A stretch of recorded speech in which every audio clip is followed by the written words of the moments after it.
Welcome everyone, आप सभी का स्वागत है हमारे यूट्यूब चैनल हिंदी शिक्षा संगम में।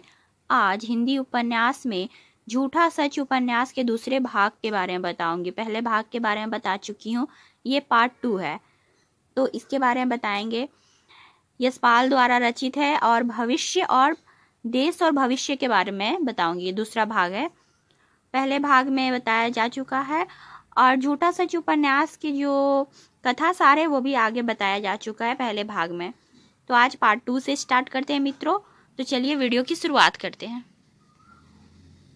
इस उपन्यास में विभाजन की त्रासदी के बारे में बताया गया है, तो ये सब पहले बता चुकी हूँ। भारत और पाकिस्तान विभाजन के बारे में बताया गया है। आज प्रमुख उद्धरण से स्टार्ट करेंगे। तो प्रमुख उद्धरण है, उफ, खलकत पर क्या गुजर रही है। बच्चे रात रात भर बरसात में भीगकर निमोनिया से मर रहे हैं। लोग फसलों की आड़ में खंडहरों में ही दिन गुजार रहे हैं। लोग कब्रों की ईंट उखाड़कर दीवार बनाकर फूस की टटियों के नीचे पनाह पा रहे हैं। ये किसका कथन है? पंडित गिरधारी लाल सपरिवार दिल्ली में सैयद से हस्तांतरित मकान में दरी पर लेटे हुए। दूसरा है, पुरानी दिल्ली में बस्ती के बाहर या बस्ती के भीतर जहां भी कहीं खुला स्थान था, सब जगह शरणार्थियों के लिए कैंप बना लिए गए हैं। परंतु नई दिल्ली के भव्य सड़कों, कनाट प्लेस और शासन के केंद्रों के आसपास इस संकट का कोई प्रभाव नहीं दिखाई देता है। लेखक गांधी जी कलकत्ता से पश्चिम पाकिस्तान में शांति स्थापना का प्रयत्न करने के लिए आए थे, परंतु दिल्ली की अवस्था देखकर उनका सिर लज्जा और दुख से झुक गया। भारत में शांति स्थापित किए बिना वे पाकिस्तान को क्या कह सकते थे। गांधी जी ने प्रण कर लिया, दिल्ली में पूर्ण शांति किए बिना वे दिल्ली नहीं छोड़ेंगे, इसके लिए चाहे प्राण ही देने पड़े। लेखक गांधी जी ने सहृदयता, सहिष्णुता और उदारता के प्रचार के लिए अपनी संध्या प्रार्थना दिल्ली के भिन्न भिन्न भागों में कर रहे थे। प्रार्थना रेडियो और लाउड स्पीकरों के द्वारा पूरे नगर में सभी जगह सुनी जा सकती थी। लेखक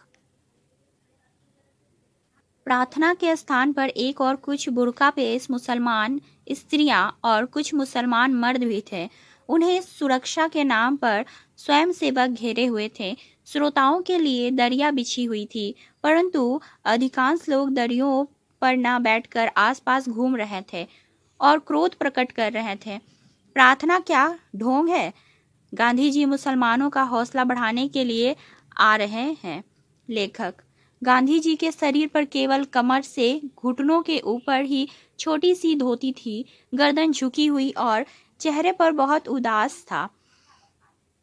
उपस्थित लोगों में केवल वे ही बिना कपड़े के थे, सबसे भिन्न। उन्हें पहचान के लिए किसी से पूछने की आवश्यकता नहीं थी। दुबला, गठीला, गहरा सांवला शरीर, सुडौल, सुरूप और सुवर्ण न होकर भी भव्य जान पड़ रहे थे।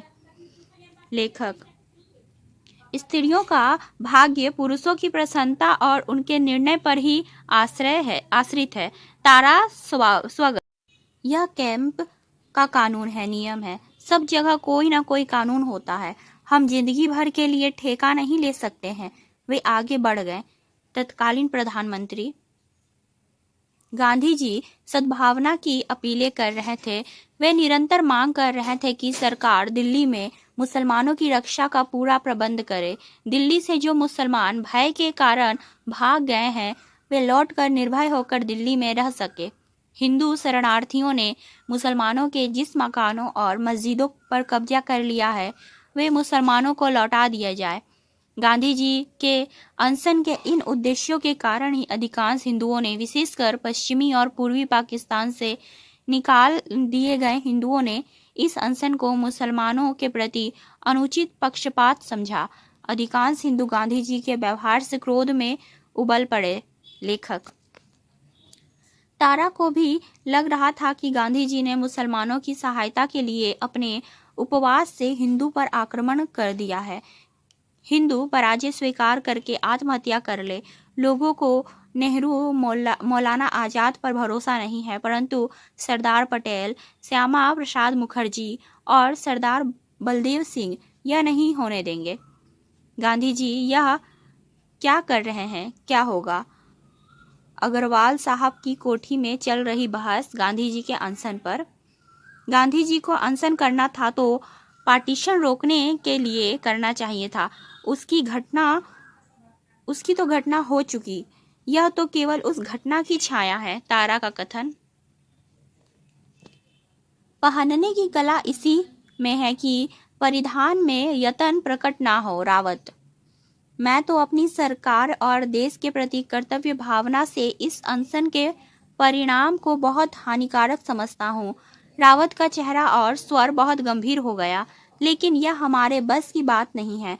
गांधी जी की मृत्यु हो जाती तो भी बहुत बुरा होता, लेकिन इस प्रकार सरकार का निर्णय बदल जाना राष्ट्रीय हानि है। यह राष्ट्र को एक व्यक्ति की तुलना में नीचे गिरा देना है। इसके परिणाम बहुत बुरे होंगे। रावत का कथन है, कम्युनिज्म में सिर्फ उन्हीं लोगों को रोटी मिलती है जिसके हाथों में छाले पड़े हो।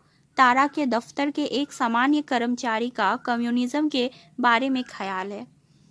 सैनिक का कौशल शास्त्र प्रयोग है, परंतु सेनापति शास्त्र नहीं उठाता।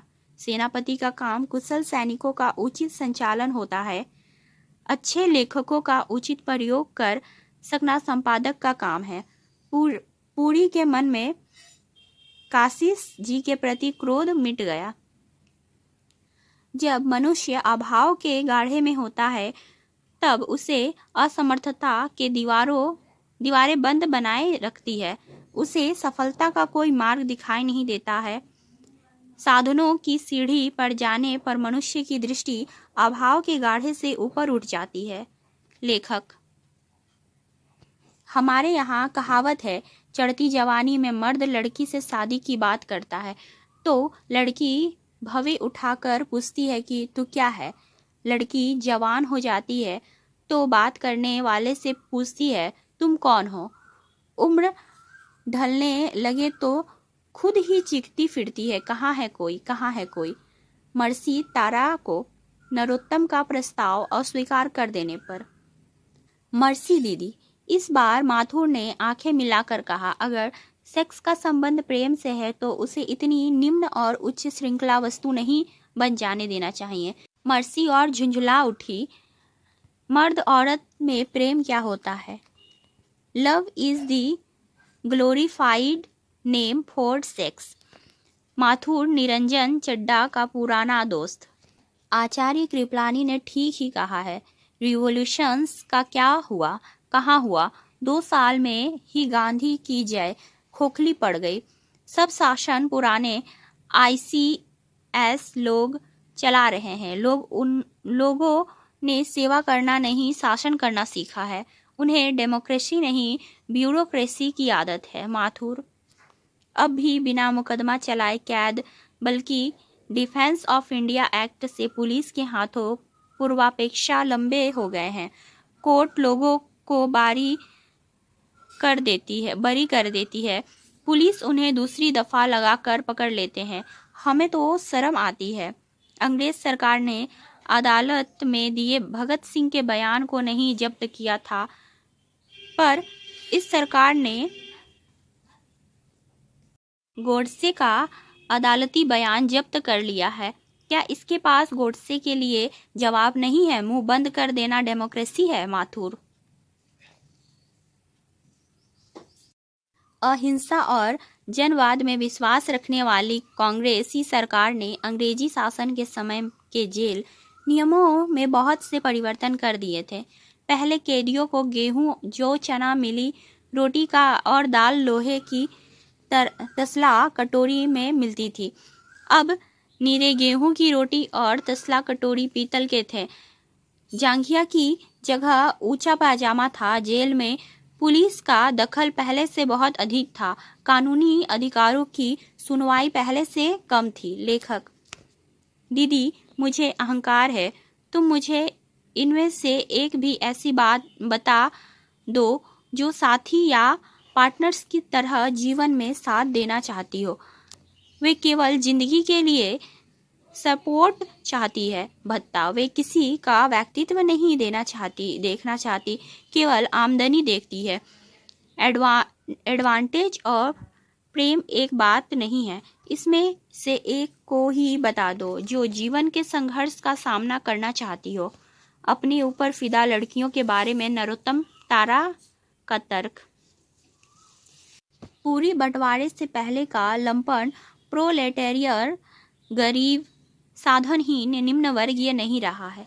अब वह पेटी बुर्जुआ कुछ पूंजी वाले उच्च मध्य वर्गीय आय का है की भांति सोचता है। अब उसे सब और अवसर की कमी और विषमता नहीं दिखाई देती है। उसे अब परिवर्तन और न्याय की नई धारणाओं की आवश्यकता नहीं जान पड़ती है। उसकी जड़ें जम रही है। अब वह उलट पुलट के विचारों से घबराता है। तुम मतभेदों को बढ़ाकर उसे चिढ़ा देती हो। अपना पारिवारिक जीवन क्यों खराब कर रही हो? गिल कनक से। डिक्टेटरशिप का क्या मतलब?